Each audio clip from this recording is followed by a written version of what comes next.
In fact, a significant chance of severe weather moving into central Indiana. We want to tell you about, and Chuck, I know you're timing out those storms that are ahead of our way. And we've already got rain on the radar. We do. It's really the tale of 2 days. This morning, we're going to have rain and some thunderstorms. Not looking for severe weather, but we are looking for that potential later on tonight, ladies. This is a live look at a place where it's been raining and storming and some heavy downpours of rain. I-65 near Lafayette. Lindsay's watching traffic, and we'll have more in just a bit. But let's start with the overall setup. Here's the rain that we have in Indiana right now, Indianapolis, a little bit south of Indianapolis on north, and then this line that's including tornado watches in Kansas City. That's what will affect us late today and tonight. So let's talk about the here and now. And we have plenty of rain and some real heavy downpours to deal with. Let's begin now with the northwest part of our viewing area. This is Rensselaer and Monticello. These storms are moving kind of east-northeast this morning, but boy, there has been some really heavy downpours. And as you can see here, a lot of very vivid lightning. It's just lighting up the sky in this area near Mulberry and Rossville, Battleground, Lafayette, over towards Flora. This is an area that is going to skirt past Indianapolis, but just barely. Notice Ladoga. There may be some hail there around Crawfordsville, too. This is moving again to the east-northeast. And then we have some, I would not say just showers, but mainly just showers to the south, Needham, over towards Franklin. We did have rain in Beech Grove just a few minutes ago, so that technically counts for the metro, and New Pal too. And here's the line that's moving out of the state: Portland, Hartford City, and Bluffton. Now we're going to get a lot of rain the next several days. In fact, the projection for excessive rainfall here does count maybe 3 inches plus if you take today through Sunday. But what we're looking at tonight is the risk of severe weather after 5 p.m. all the way to 3 a.m. with damaging winds, hail, tornadoes, and a flood watch. All of those will be in play. Here we are this morning, but take a look at what happens later this afternoon. Evening rush hour, it starts to rain, and those storms really strong between 8 and 11. I'll have much more on this in just a few minutes, but we're looking out towards Crawfordsville, where we've had some storms and also wet roads this morning, Lindsay. Yeah, I just wanted to show you this camera real quick over in Crawfordsville, because we've got some very heavy rainfall that is now falling in this downtown area. And just a few moments ago, this was really impressive as far as what it looks like here live, as we are now seeing completely saturated roadways. We had some very heavy rain. It's just now starting to wrap up. Had lightning and that wind just kind of blowing those traffic lights around. So this is going to be the scene as these storms are kind of making their way across the state this morning. Again, nothing that's of severe limits, but certainly could impact your morning commute. Now we're going to talk more about this incident with the anchors here coming up with some breaking news. But real quick, let me just talk about it then. Okay, so we've got this accident we're following here on the near west side. This is Tibbs Avenue near Walnut Street. So we've been bringing this to you as breaking news the past 15 minutes or so.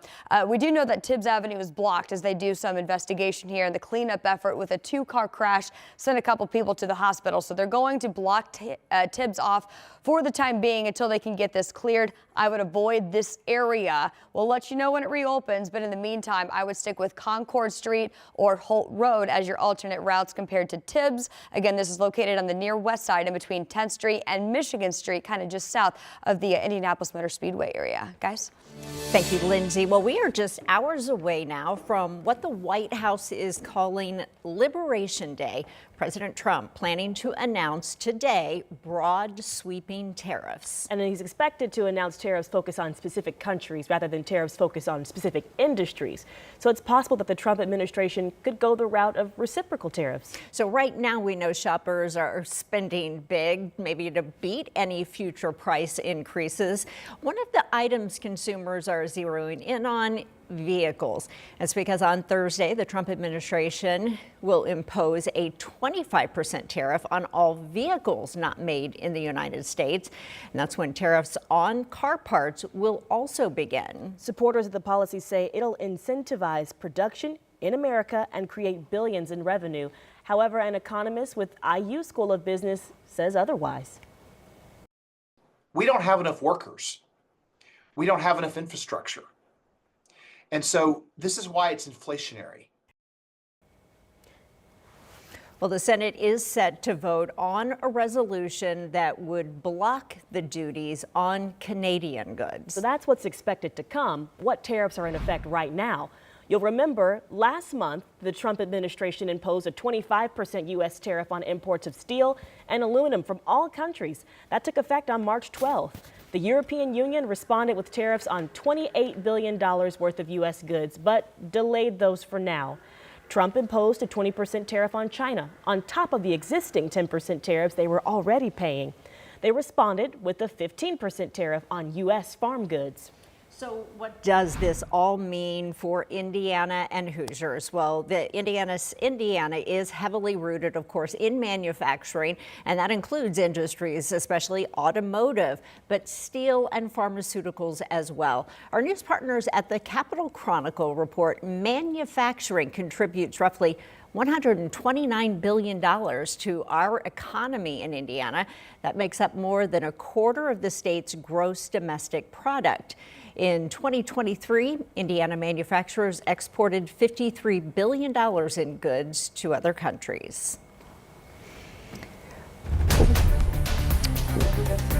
Well, we have been following breaking news. Want to keep you updated on this morning from the city's west side. Right now, police have Tibbs Avenue at Walnut Street blocked there after as they investigate a very serious crash. Yeah, Lindsay just showed you this on the map about 4 minutes ago. Here is what the scene looks like right now as our photographer is there hoping to gather some information. As you can see, 2 cars involved in this crash and looks to be very serious. So we are working to learn more about the people involved, to see if they're injured, how badly they are hurt, and also how long this area will be blocked off. Again, police are blocking Tibbs Avenue at Walnut Street as they are investigating this serious crash. So as we get more information back to our newsroom from our crew at the scene, we'll update you here on 13 Sunrise and online.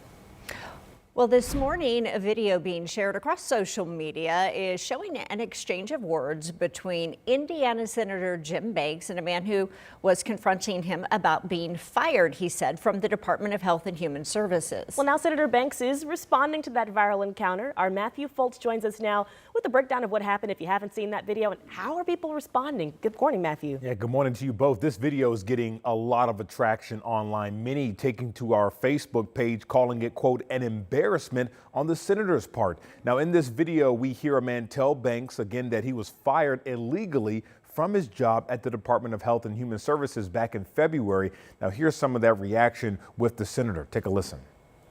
There are many people who are not getting social service programs, especially people with disabilities. Are you going to do anything to stop what's happening? You probably deserved it. I deserved it? You probably deserved it. I deserved it. Dude, that's wow. so sad. Yeah, that's great to hear. Why did I deserve it? Because you seem like a clown. Now, the man you saw recording there was Mark Schroeder. Now, he tells NBC News that he just wanted to talk to Senator Banks about the work he was doing. Meanwhile, Banks took to social media to comment on this video. He actually reshared it on his X account saying, quote, hard truth. Now, the senator even changing his profile picture to a screenshot from the viral video of his face before that elevator door closes. Now, 13 News did reach out to Senator Banks' office for comment. The senator tells us that he fully supports President Donald Trump's mission to eliminate waste. Not shying away from comment. It seems to be doubling down on this. Do we know if that worker that confronted him lives in Indiana? So we did some digging and researching online overnight, and that we actually found out that that worker, or Mark Schroeder, he lives and works in D.C. That was according to his LinkedIn page that has since been taken down. Yeah, well, former employee, we should say. Thank you, Matthew, for that information. Well, this morning we're working to see if police have made any official arrests after a deadly shooting that happened on Indy's near northeast side. Right now, we know this happened yesterday morning inside a home on Ralston Avenue near 38th and Keystone. Police believe this shooting began with a fight between family members. Police did detain a third person at the scene. Right now, this morning, police say the person is not a suspect and they are cooperating with the investigation. This morning, we got some new information about that police chase near Indy's airport that caused a pretty big scene. We told you about this yesterday morning right here on 13 Sunrise. And now we can tell you, according to a police report, this started with the 52-year-old driving recklessly, police say. Investigators say that man actually started ramming the fencing around the airport, and then they say he pointed a gun at an officer, and that was the beginning of a police chase. Police say that he intentionally hit an IMPD squad car and then refused orders to surrender. Police eventually used spike strips to flatten that car's tires and block the suspect's path from driving off. They say when he finally got out of the car, he ignored orders again. He was eventually taken into custody.